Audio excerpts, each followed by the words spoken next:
감사절기를 하나님께 주셨는데, 하나님께서 이 감사절기를 주신 것은 우리에게 감사의 감각을 깨어나게 하기 원하시는 것입니다. 그러나 우리의 삶의 현실은 녹록하지 않습니다. 코로나가 오래 지속되더니 또 물가는 오르고 이자율도 높아지고 굉장한 위기가 아닐 수 없습니다. 이사야가 살던 시대도 마찬가지였습니다. 아니, 이보다 더 이사야는 심각한 위기를 느꼈습니다. 왜냐하면 이사야 선지자는 남유다에서 하나님의 말씀을 전하며 예언한 선지자인데, 그는 북이스라엘이 전쟁으로 멸망하는 걸 봤습니다. 왜 그런 전쟁을 만났고 그 망하게 되었는가? 그는 북이스라엘 사람들의 죄가 그들의 멸망을 불러들여온 것이고 하나님이 심판하시는 것이라는 걸 알고 있습니다.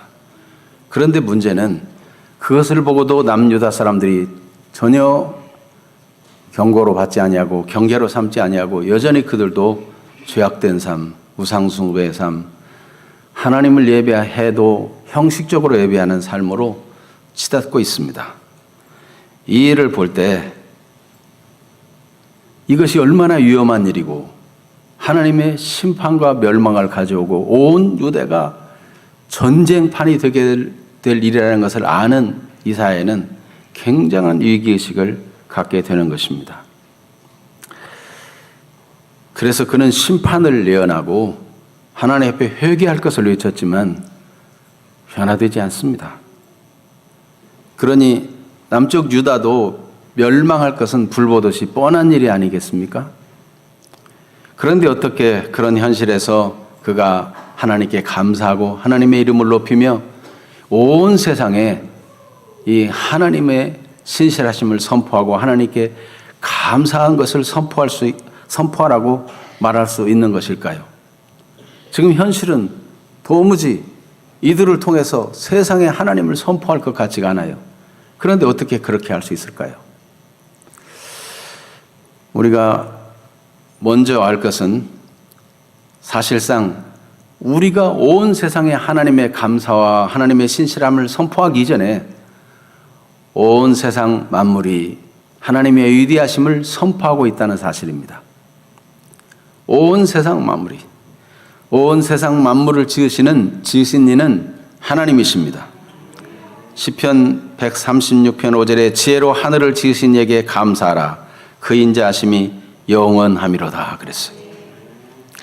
느헤미야 9장 6절에도 오직 주는 여호와시라. 하늘과 하늘들의 하늘과 이룰 성신과 땅과 땅 위의 만물과 바다와 그 가운데 모든 것을 지으시고 다 보존하시오니 모든 천군이 주께 경배하나이다. 온 천지 만물을 볼 때 하나님의 창조의 위대함을 제대로 알게 된다면 경배하고 주를 높일 수밖에 없는 거예요. 그래서 모든 천군이 주께 경배하고 주의 이름을 높이는데, 사실 하나님이 지으신 모든 만물 자체가 하나님의 위대하심을 선포하고 있는 것입니다. 어떻게 해요? 예수님은 공중의 새들도 하나님의 위대하심, 하나님이 그들을 공급하시고 기르시는 것을 그들의 삶을 통해서 선포하고 있다고 말씀했어요. 마태복음 6장 26절에 보면 공중의 새를 보라. 심지도 않고 거두지도 않고 창고에 모아 들이지도 아니하되 너희 하늘 아버지께서 기르시나니 너희는 이것들보다 귀하지 아니하냐. 공중의 새들은 날아다니면서 하나님의 공급하심을 높이며 온 세상에 선포하고 있는 중입니다. 들의 풀들도 하나님이 우리를 입히신다 하고 하나님의 이름을 높이고 감사하고 있습니다. 마태복음 6장 28절 29절에 보면 우리 예수님이 이 눈을 우리에게 열어주셨죠. 또 너희가 어찌 의복을 위하여 염려하느냐. 들의 백합화가 어떻게 자라는가 생각하여보라. 수고도 아니하고 길쌈도 아니하느니라. 그러나 내가 너희에게 말하노니 솔로몬의 모든 영광으로도 입은 것이 이 꽃 하나만 같지 못하였느니라. 모든 들의 꽃들도, 여러분, 한적한 산길을 걷다가 무심히 그 야생화가 얼마나 아름답게 피어 있는지, 아무도 찾아와 보지 않을 것 같은 바위 틈에서도, 외로운 산골짜기에서도 그렇게 아름답게 피어 있는 것은 그 자체로 하나님의 위대하심, 하나님의 입히심, 하나님의 공급하심, 하나님의 돌보심을 선포하고 온 땅에 증거하고 있는 중인 것입니다. 과연 하나님은 천지를 창조하실 뿐만 아니라 온 세상을 다스리는 분입니다. 시편 103편 19절 20절에 여호와께서 그의 보좌를 하늘에 세우시고 그의 왕권으로 만유를 다스리시도다. 능력 있어 여호와의 말씀을 행하며 그의 말씀의 소리를 듣는 여호와의 천사들이여 여호와를 송축하라 하였습니다. 하나님이 왕권을 세우시고 만유를 다스리고 계신다는 거예요. 그래서 이 땅의 모든 역사가 하나님의 위대하심을 그대로 선포하고 있는 것입니다. 오늘 이 사회가 지금 남쪽 유다의 범죄와 타락에도 불구하고 하나님의 이름을 온 땅에 선포할 것을 바라보면서 감사하고 하나님을 신뢰하고 하나님을 높이게 된 이유는 무엇입니까? 그것은 사실 하나님 되심 자체로 하나님은 영광스럽고 높여져야 되고 온 땅에 그 하나님의 위대하심이 드러나는 것이 마땅하거니와 이 사회는 그 위기 속에서도, 그 나라의 위기 속에서도 하나님의 일하심을 보게 되었습니다. 그래서 하나님을 그 감사로 온 땅에 그의 이름과 그의 행하시는 일을 선포하자라고 말하고 있습니다. 그래서 1절 말씀을 같이 한번 읽어보겠습니다. 그날에 내가 말하기를 여호와여 주께서 전에는 내게 노하셨사오나 이제는 주의 진노가 돌아섰고 또 주께서 나를 안위하시오니 내가 주께 감사하겠나이다 할 것이니라. 진노하셨는데 어떻게 또 진노해서 하나님이 돌아섰다는 말입니까? 사실 유다 백성들의 삶은 진노받기에 합당한 삶이었어요. 그래서 하나님이 진노를 붓고 있어요. 북쪽 이스라엘 아수르로 멸망하게 하신 하나님은 또 그 아수르를 통해서 예루살렘 빼놓고 나라들을 황폐하게 만들고 권고하게 만드는 일들을 하셨습니다. 그것은 이스라엘이 죄를 짓고도 북쪽 이스라엘처럼 남쪽 유다도 깨닫지 못하고 있기 때문이에요. 그래서 이사야 선지자는 하나님의 마음으로 탄식하며 말하였습니다. 이사야서 1장 2절에서 4절에 보면 하늘이여 들으라 땅이여 귀를 기울이라 여호와께서 말씀하시기를 내가 자식을 양육하였거늘 그들이 나를 거역하였도다. 소는 그 임자를 알고 나귀는 그 주인의 구유를 알건만은 이스라엘은 알지 못하고 나의 백성은 깨닫지 못하는도다 하셨도다. 슬프다 범죄한 나라요 허물진 백성이요 행악의 종자요 행위가 부패한 자식이로다. 그들이 여호와를 버리며 이스라엘의 거룩하신 일을 만홀히 여겨 멀리하고 물러갔도다.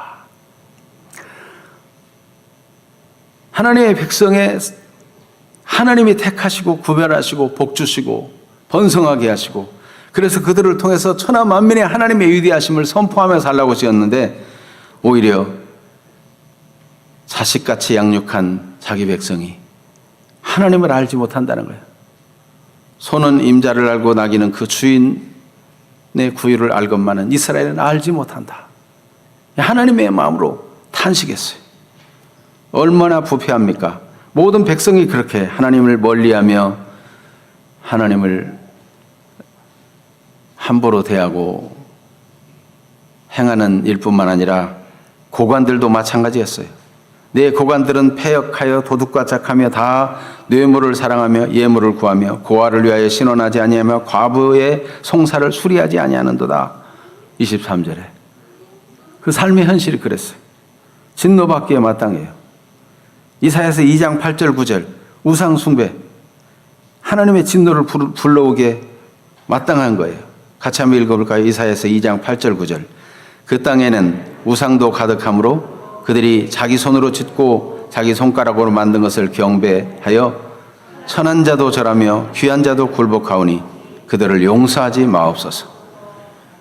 하나님을 버리고 우상 숭배하는 자기 백성을 볼 때 그들을 용서하지 말라고 말할 만큼이나 안타까운 현실이었어요. 백성들의 모습은 주의 진노를 불러오기에 마땅한 삶을 살고 있었어요. 책망에도 돌이키지 아니하고 깨닫지도 아니하는 이들을 어떻게 하면 좋습니까? 그런데 하나님께서 하나님의 일하심을 보게 하셨어요. 그것은 그 진노 중에도 긍휼을 베푸시는 하나님을 보게 된 것입니다. 그래서 이사야 10장 20절에서 21절에 이사야 선지자는 이렇게 기록하였습니다. 같이 한번 읽어봅니다. 그날에 이스라엘의 남은 자와 야곱 족속의 피난한 자들이 다시는 자기를 친 자를 의지하지 아니하고 이스라엘의 거룩하신 이 여호와를 진실하게 의지하리니 남은 자 곧 야곱의 남은 자가 능하신 하나님께 돌아올 것이라. 다 타락하고 우승숭배하고 하나님을 저버리고 하나님을 만홀히 여기고 이렇게 허망한 거짓 예배를 드리고 이렇게 해서 결국은 북쪽 이스라엘처럼 남쪽 유다도 완전히 멸망하고 마침내 바벨론에 의해서 586년 완전히 망하게 되는데 그것을 바라봤습니다. 그럼에도 불구하고 그런 하나님의 심판 가운데서도 하나님이 남은 자를 남겨두셔서 그 심판과 그 위기 속에서 하나님을 찾는 사람들을 통해서 회복하실 것을 바라본 것입니다. 그날에 하나님께서 남은 자에게 은혜를 베풀어 주셔서 그 남은 자들이 능하신 하나님께 돌아옴으로 이제 새 역사를 이루는데 하나님의 복음이 유대 안에만 있는 것이 아니고 온 땅으로 전파되고 온 세상이 하나님을 알게 되는 일로 하나님이 전기를 만드실 것을 바라본 것입니다. 온 나라가 망하고 몇 사람이 남은 것이 그것이 무슨 대수에 있는가? 그 몇 사람이 무슨 일을 이루겠는가? 이렇게 육신적으로 생각하면 한탄하고 한심스러울 수 있지만 하나님은 남은 사람들을 통해서 새 일을 행하실 것을 말씀하시는 것을 알게 된 것입니다. 그래서 범죄하고 타락하는 가운데 있을지라도 하나님의 사람들, 하나님의 은혜를 깨닫는 사람들, 하나님을 새롭게 만나는 사람들, 죄를 회개하고 돌이키는 사람들이 있을 것을 바라본 것입니다. 여러분, 시대가 점점 악해지고 경제가 위기의식을 가질 수밖에 없고 물가는 치솟고 자꾸 북한에서 핵은 위협하고 불안한 시절이 계속되고 있습니다. 그러나 여러분, 우리가 하나님께 돌이켜 회개하고 하나님을 구하는 자가 될 때 하나님은 하나님의 일을 이루실 수 있다는 것을 우리는 알 수 있습니다. 바로 그날이 회개의 날이고 깨달음의 날입니다.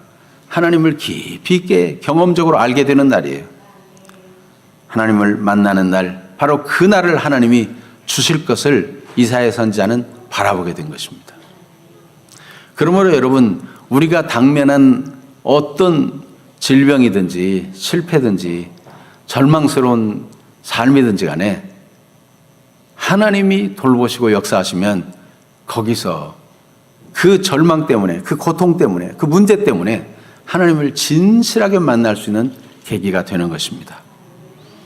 그래서 우리가 다니엘 기도에서 간증들을 들어보면은 간증하는 사람들 중에 한 사람도 절망이 없었던 사람이 없고 문제와 위기가 없었던 사람이 없어요.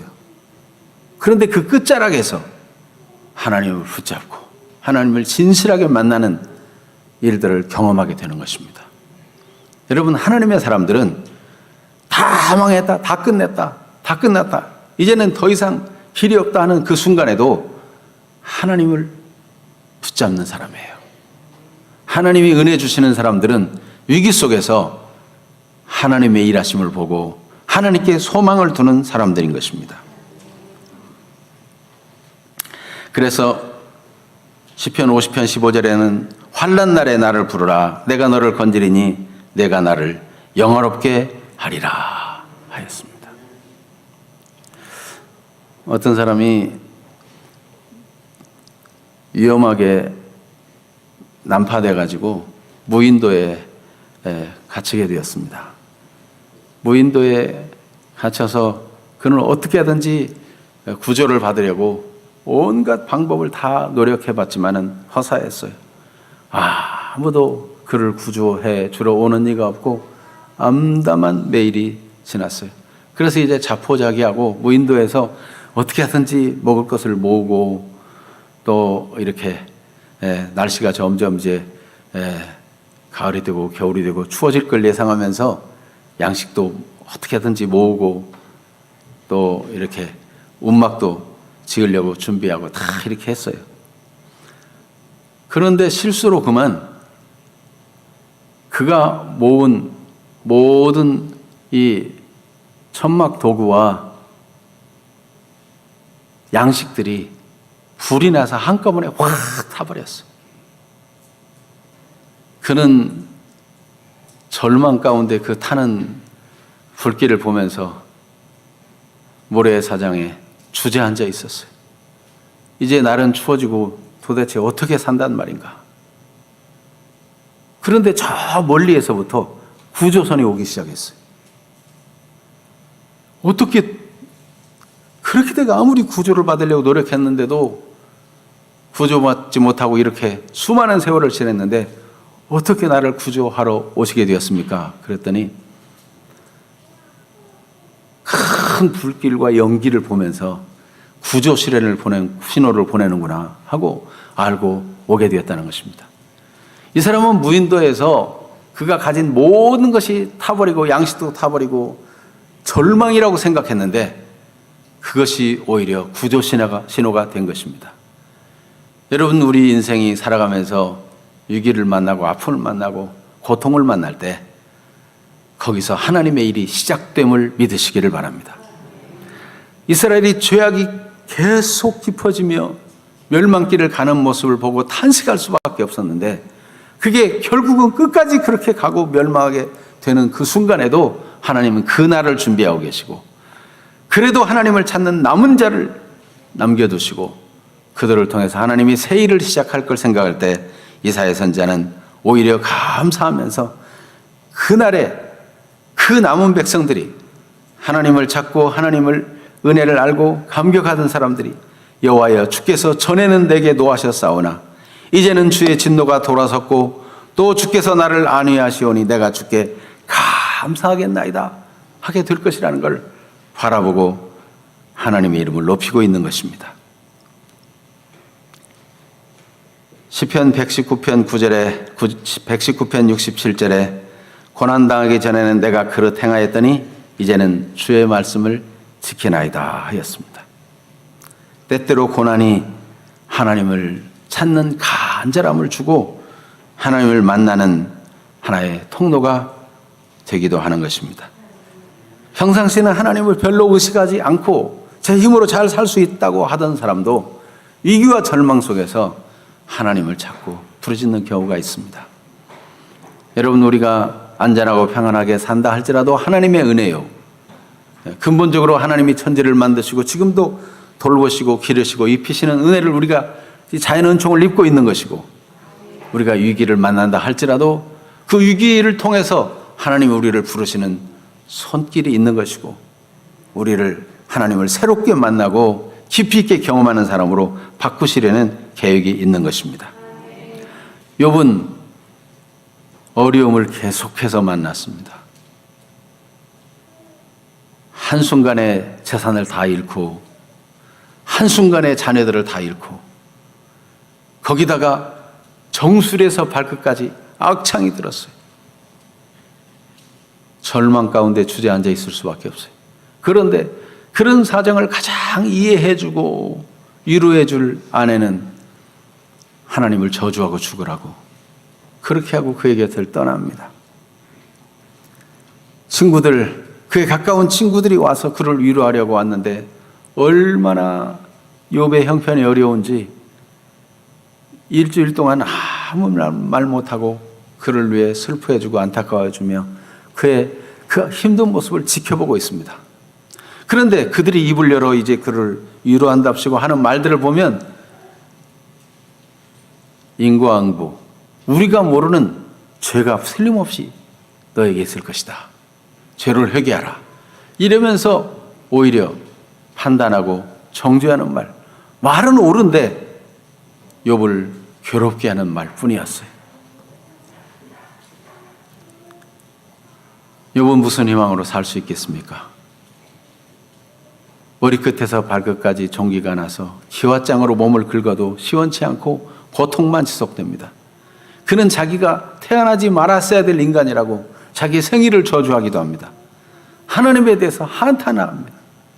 도대체 하나님은 이런 사정을 아시는지 모르는지, 내가 무슨 죄가 있길래 이런 일을 당했느냐고 하소연합니다. 친구들이 그렇게 정죄하고 판단할 때도 그는 하나님 앞에 자기의 정당함을 자꾸 얘기합니다. 그러나 하나님이 그에게 찾아오셨을 때 그는 입이 10개라도 할 말이 없는 것을 발견했어요. 하나님의 위대하심을, 하나님이 일하시는 것을 하나님이 말씀할 때 거기에 한마디도 할 말이 없었어요. 그는 그의 고통과 위기 속에서 하나님을 새롭게 만나게 된 것입니다. 그래서 욥기 42편 5절을 보면 그는 이제 주님에 대해서, 하나님에 대해서 새로운 고백을 합니다. 내가 주께 대하여 귀로 듣기만 하였사오나 이제는 눈으로 주를 배움나이다. 여러분, 우리가 당하는 위기는 오히려 하나님을 새롭게 만나는 그날이 되고 하나님을 더 깊이 알아가는 우리의 삶의 전환점을 주는 것입니다. 오늘 우리가 감사절을 맞이했지만 위기의식을 갖지 않을 수 없어요. 오늘 이 시대가 굉장한 위기와 염려를 가지게 만드는 시대입니다. 그러나 하나님을 바라보시기를 바랍니다. 위기 속에서 하나님을 찾는 자, 하나님을 새롭게 만난 자는 그를 통해서 온 땅에 하나님의 살아계심과 하나님이 일하심에 대해서, 그래서 감사할 수밖에 없는 것을 온 땅에 선포하는 자로 세움을 입게 될 것입니다. 하나님께서는 선자의 눈을 열어서 구원자 보내심을 보게 하셨어요.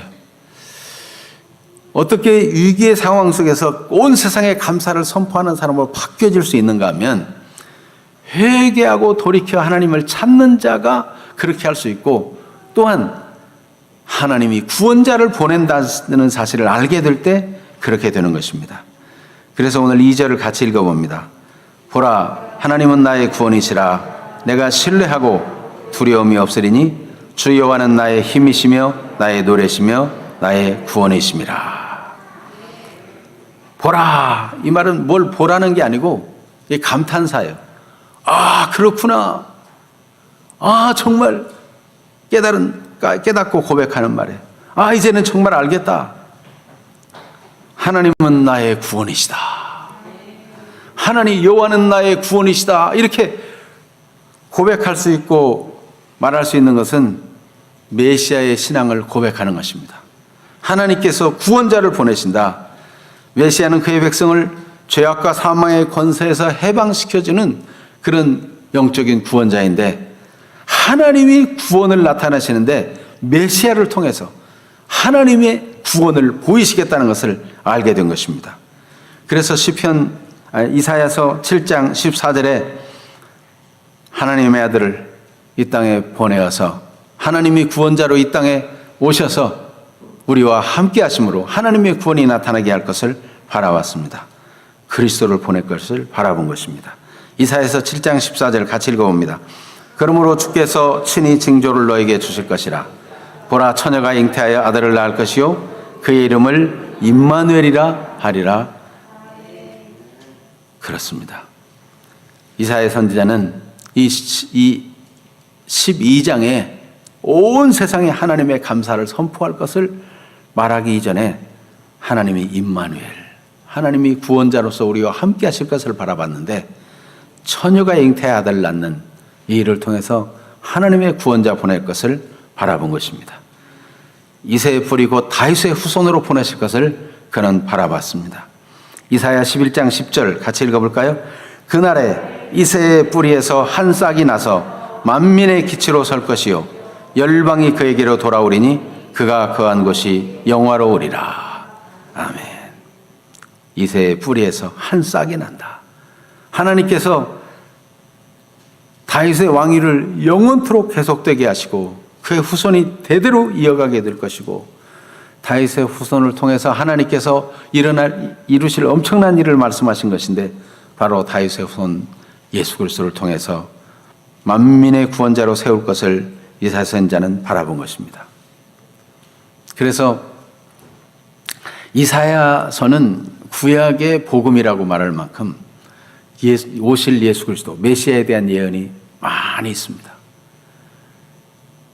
지금 형편은 얼마나 멸망받을 만한 심각한 형편이냐 하는 것을 기록하고 하나님의 심판을 선언하고 책망하지만, 동시에 하나님이 구원자 그리스도를 보내어서 이 땅을 회복시킨다는 사실을 놀랍게 증언하고 있는 것입니다.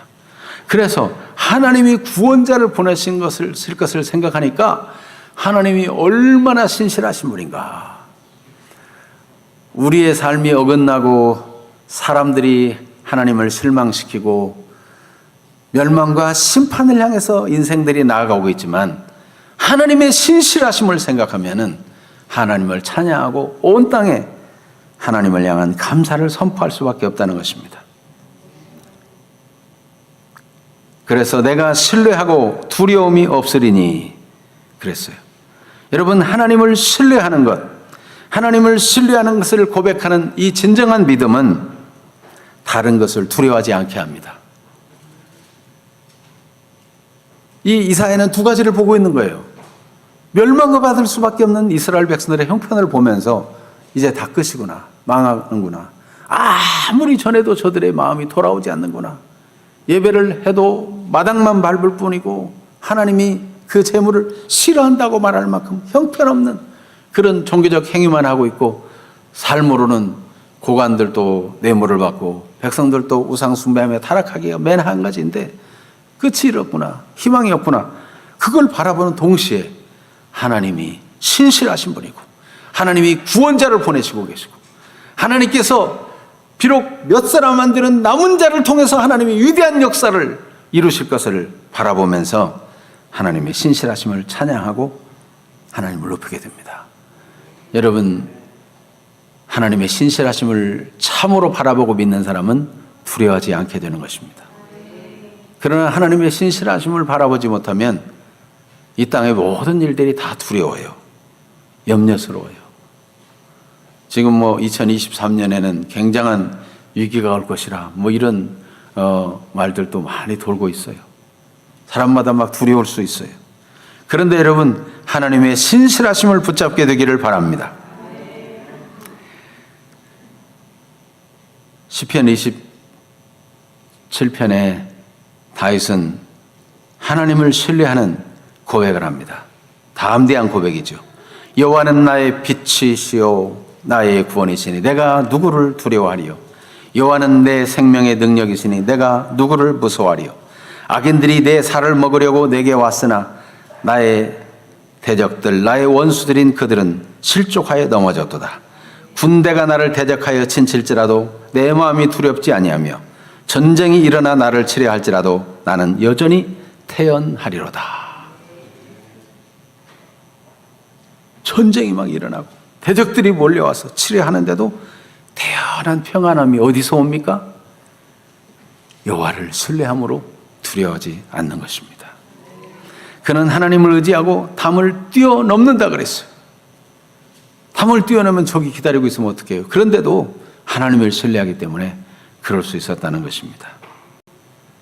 하나님은 이사야 선지자의 눈을 열어서 하나님이 보내시는 구원자를 보게 하시는 거예요.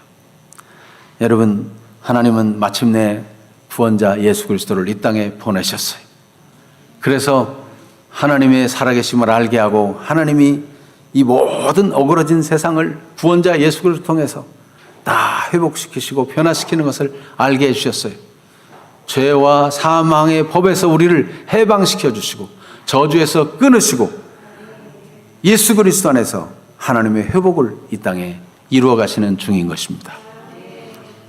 여전히 이 땅에 위기가 있고 무서움이 있고 두려움이 있지만, 그러나 하나님을 신뢰하고 구원자 예수 그리스도를 붙잡는 자는 예수 그리스도를 통해서 사람들을 변화시키고 이 남은 신실한 사람들을 통해서 믿음의 삶을 신실하게 살아가는 걸 통해서 하나님이 세상을 회복시키는 것을 보게 하실 것입니다. 그래서 요한일서 2장 2절에는 그는 우리 죄를 위한 화목제물이니 우리만 위할 뿐 아니요 온 세상의 죄를 위하심이라 그랬어요. 그러니 이사야 선지자가 본 것은 지금 유다의 멸망을 바라보면서 탄식하고 아파하지만 그러나 구원자를 통해서 유다뿐만 아니라 온 이스라엘, 온 세계 땅끝까지 온 세상의 죄를 위하시는 하나님의 구원을 바라볼 때 그는 감격하지 않을 수 없는 거예요. 그래서 이제 기쁨으로 구원의 우물들에서 물을 길어오르는 그런 모습을 보게 됩니다. 이 초막절, 장막절, 추수감사절에는 물을 길어다가 물을 붓는 그런 행사들을 하는데 하나님의 구원을 감사하고 하나님의 일하심을 감사하는 그런 행사들이에요. 구원자 예수 그리스도를 통해서 행하신 일을, 그 아름다운 일, 지극히 아름다운 일을 생각할 때 가슴이 벅차서 하나님을 찬양하고 온 땅에 만국의 그 행하심을 선포하고 온 땅에 하나님의 하시는 아름다운 일을 알게 하라고 그는 노래하고 있습니다. 4절을 같이 봅니다. 이사야 12장 4절. 그날에 너희가 또 말하기를 여호와께 감사하라. 그 이름을 부르며 그의 행하심을 만국 중에 선포하며 그의 이름이 높다 하라. 5절 말씀. 여호와를 찬송할 것은 극히 아름다운 일을 하셨음이니 이를 온 땅에 알게 할지어다. 하나님이 보내신 구원자 예수 그리스도를 통해서 우리의 모든 죄를 사하시고 이 땅을 회복시키는 것입니다. 하나님께서 그래서 예수 그리스도를 통해서 완전히 이제 죄도 없는 세상, 눈물도 없는 세상, 고통도 없는 세상을 다 준비하고 계십니다. 하나님이 행하시는 일은 이 땅에 남은 자를 통해서 이런 역사들을 하나님의 구원을 회복시키시고 믿고 하나님의 은혜를 노래하게 하시다가 완전한 날, 영원히 승리의 날, 그날을 맞게 해 주실 것입니다. 이사야 선지자는 그 백성들의 죄와 멸망의 위기를 보면서 동시에 하나님의 일하심을 보았고 하나님이 보내시는 구원자를 보았습니다. 여러분, 결국은 하나님이 이 땅을 회복시키지만 또한 더 나아가서 이 땅은 멸망할지라도 영원한 나라, 완전한 나라를 준비하고 계시는 것입니다. 오늘도 하나님의 구원을 온 땅에 선포하며 하나님을 신뢰하며 살아가는 믿음의 사람들이 다 되시기를 축복합니다. 아멘. 살아계신 하나님 우리 아버지, 백성들의 죄와 멸망의 행위들은 탄식할 수밖에 없고